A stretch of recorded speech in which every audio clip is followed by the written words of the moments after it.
What's good, family? Welcome to a Modern Hoops podcast. And today, we are talking about some players that could possibly be under a little bit of pressure. With the season coming around the corner, not too far.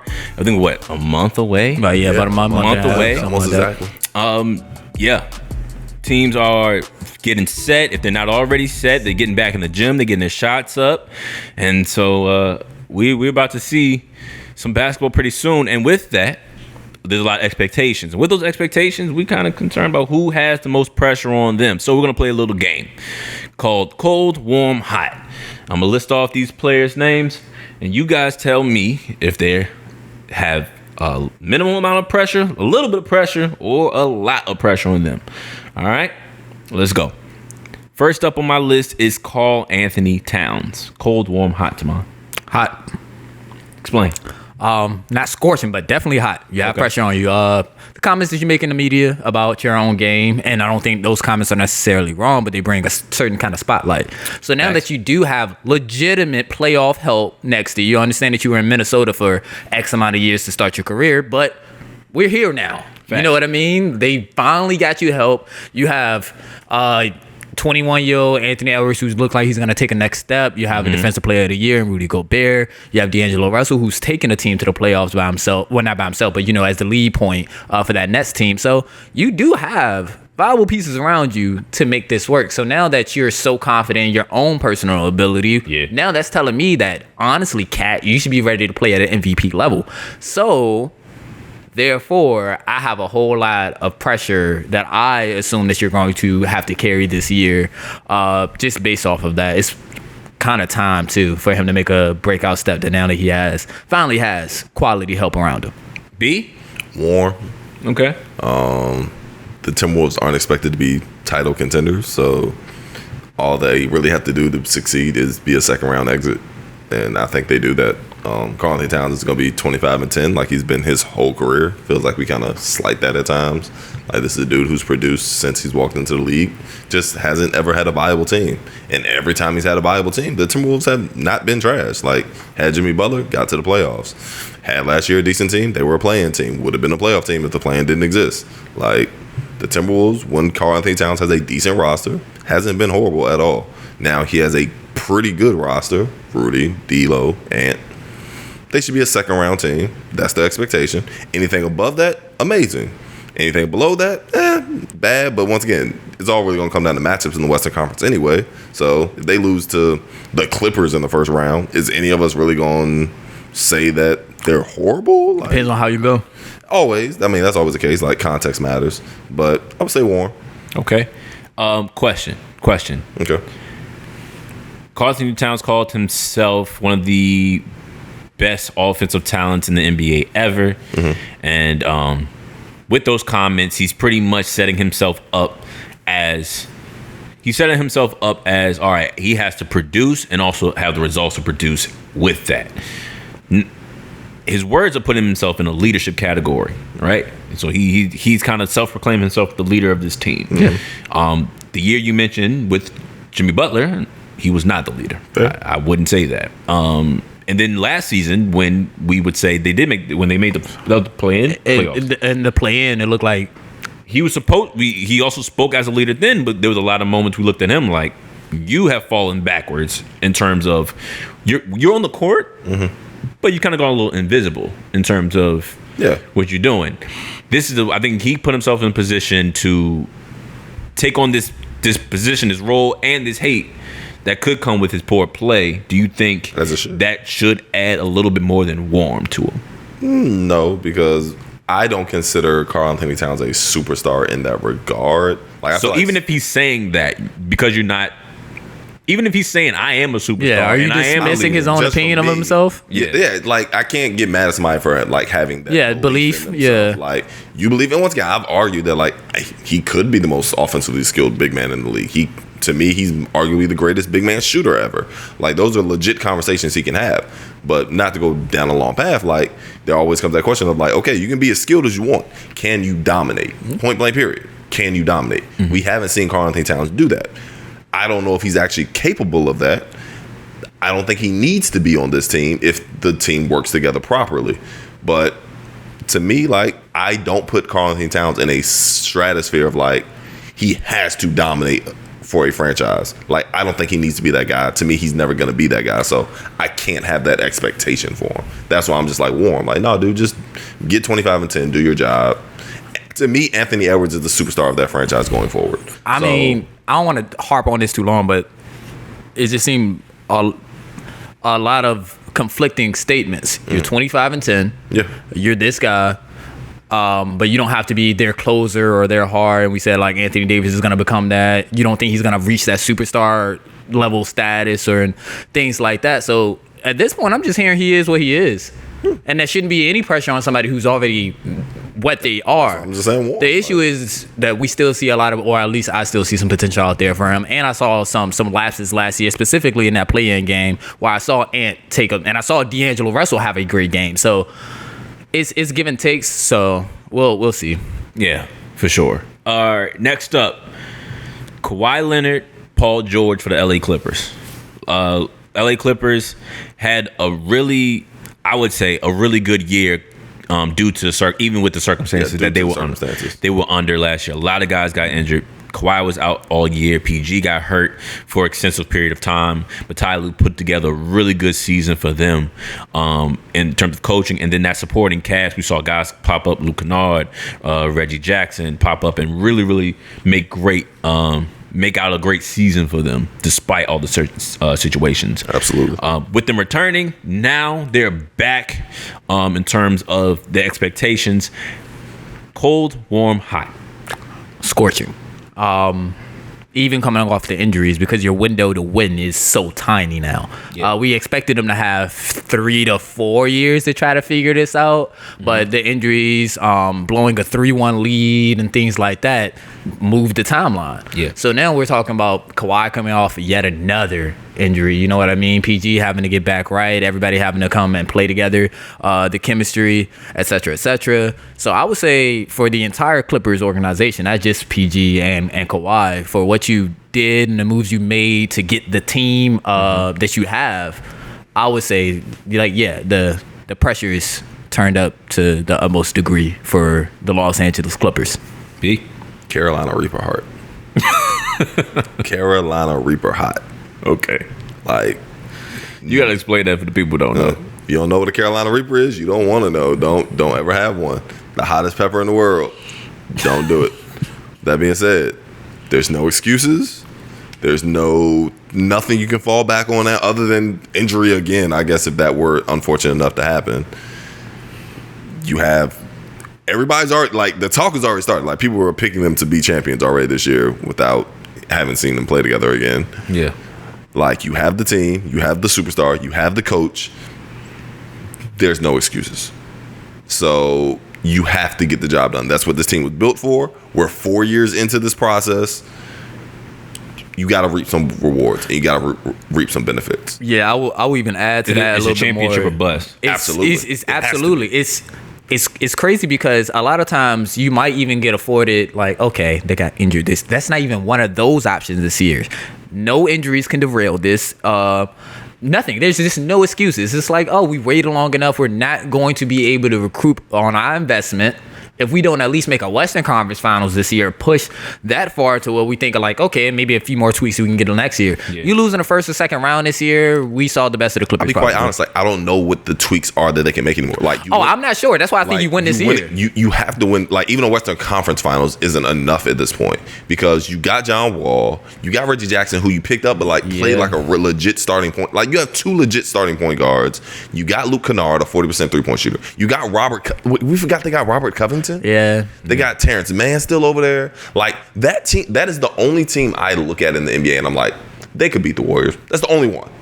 Just due to the talent and the depth that they have at certain positions. Yeah. So if they can't find a way to do it this year, what conversation are we having? And we're saying winning. Like, winning or bust. To win this year. I'm sorry. I think it's hot, but I also think I can see them going and losing, and I could be okay with that. Like, I mean, and I wouldn't feel like it was a fail of a season or a waste of time per se, because the Clippers haven't been to the finals. Yeah, and so, like, I feel you on that. And so, you're still taking that franchise to a different height. Yeah. And we've all said a lot of teams got better this year. Oh, absolutely. So it isn't like the landscape around the league Is the same as when they first got together. Exactly. It's actually improved. Now, the threat we thought they would have to deal with Battle of LA. isn't there anymore. But Golden State exists. Yeah. Denver is going to be great. Yeah. To be honest, the Pelicans are a team to look out for. I mean, they might be able to sneak somebody. I'm hold my breath on Zion until I see him play. Until you see him play, yeah. But we definitely said. Shoot, we said it last before when the playoffs were over, when they got knocked out. Yeah, they definitely put together. It was like they were missing a Zion. Timberwolves and pulled together a team like it's the West is loaded. Yeah, and then you got the East with Boston and. Brooklyn's still there. Brooklyn Philly's still there. exists. Philly's still Milwaukee's there. The Bucks still there. The Heat still there. Like they could lose, and I could be like, okay, it's okay. It would make sense there. It goes back to how deep was the run, and what actually took place. To context, like did PG fall back into the PG that first year?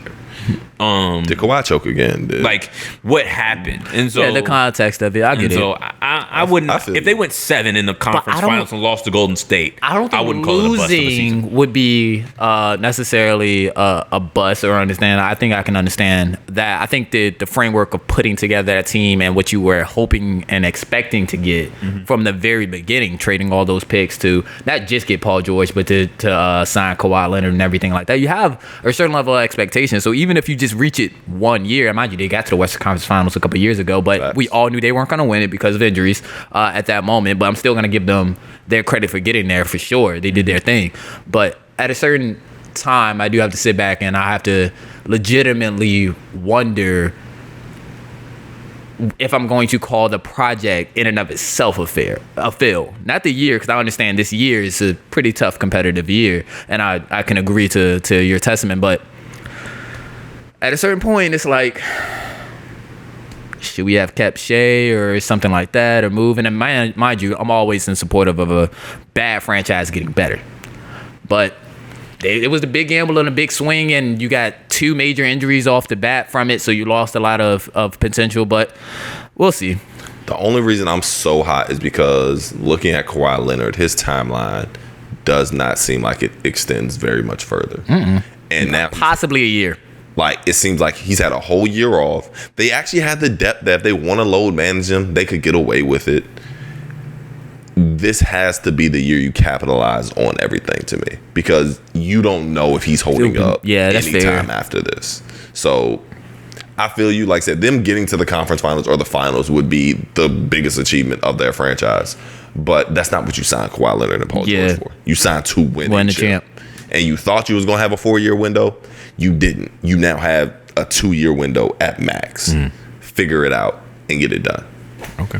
Yeah, it's not really so much about this year as of the entire project that's since Kawhi and PG got there. Okay. That's kind of what's on the line now. Okay.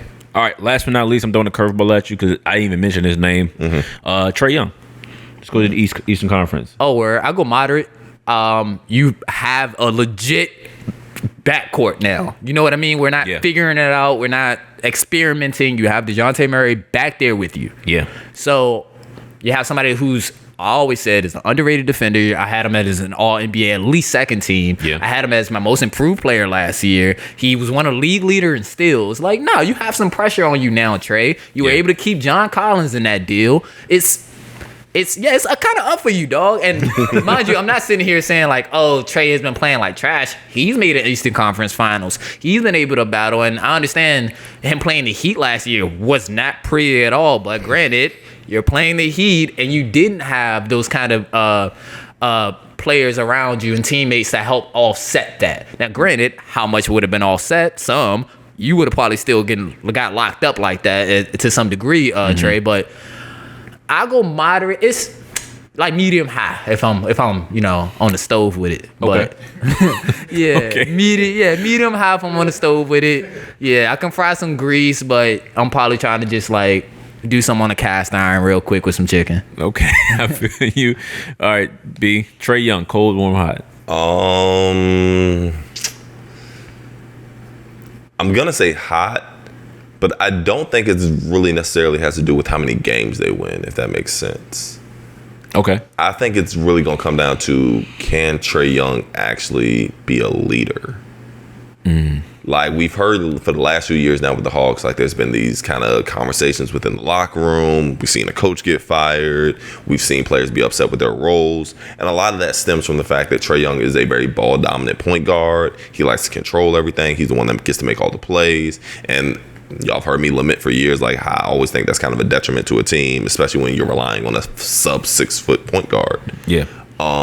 So this year, having DeJounte Murray, who can kind of take away some of those ball handling duties, who can you can trust to make decisions and trust to make plays. Like, can Trey Young concede that?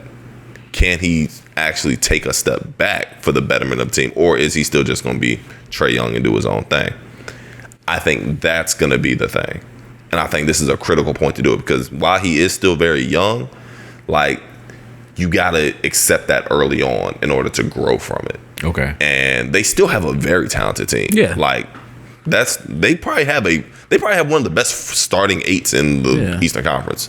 Trey, DeJounte, DeAndre Hunter, who we always forget about because he constantly stays hurt, but is like a legit 3-and-D guy. I'm going to say 3-and-D. He locks up. and can create his own shot a little bit. Like, he just always ends up getting hurt again. Like, we saw flashes of it. You still have John Collins. You still have Clint Capella. Okongwu's coming off the bench. You still got Bogdanovich coming off the bench. They picked up Justin Holiday. Like, this team, that Hawks team, should compete at a very high level.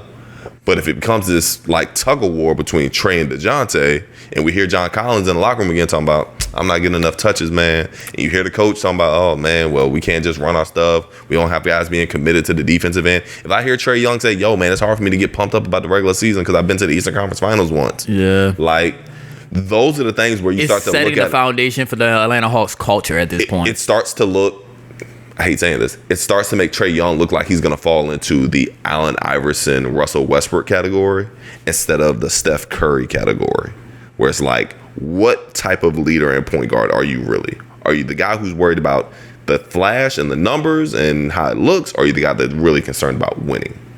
Two different styles. Once again, all the Hall of Famers, all of them are great, but it just... Extreme competitors. Nobody's disrespecting. Exactly. Yeah, you just compare. Exactly. So, like I said, this year will tell me a lot about which way Trey Young is going to go, in my opinion. I think it's tough this season for him because I don't expect him to go further this year. If anything, I expect this roster to probably get bounced in maybe the first, maybe second round.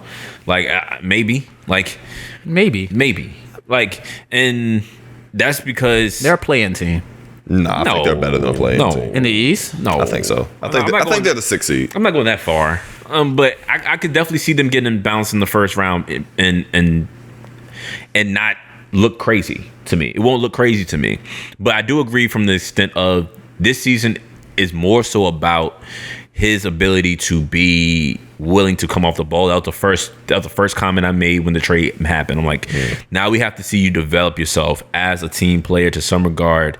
Not saying he's not a team player, but develop in a different aspect of how you go about exemplifying that. We need to see you be able to come off the ball. We need to see you be able to set an off screen and come off an off ball screen. We need to see you look for your guys and let them get into the flow of the game, and then you be able to get into the flow of the game later down the line, or understand the nuance in terms of, all right, my 4 ain't got it right now for whatever reason. Let me go and take the game into my hands and not just immediately run to that. I think that's what we need to see you actually try on defense. Just try. Like, once again, we know he'll never be an elite defender. He doesn't have the size. We get that. But, like, you can't try. Like, you can't fight over screens. You can do little things that makes you at least not that major of a liability. Like, those little things are the difference. Effort. And so it'll be interesting. It'll definitely be interesting. But that's it, y'all. Y'all let us know what y'all think in the comments. Cold, warm, hot for these 3. We believe they're all going to have big years. It isn't that I don't think none of these guys are going to suck. But we could definitely see if there's any pressure to them this year and how they can respond to that. As always, eat, sleep, breathe the game. We love you. Be safe. We out.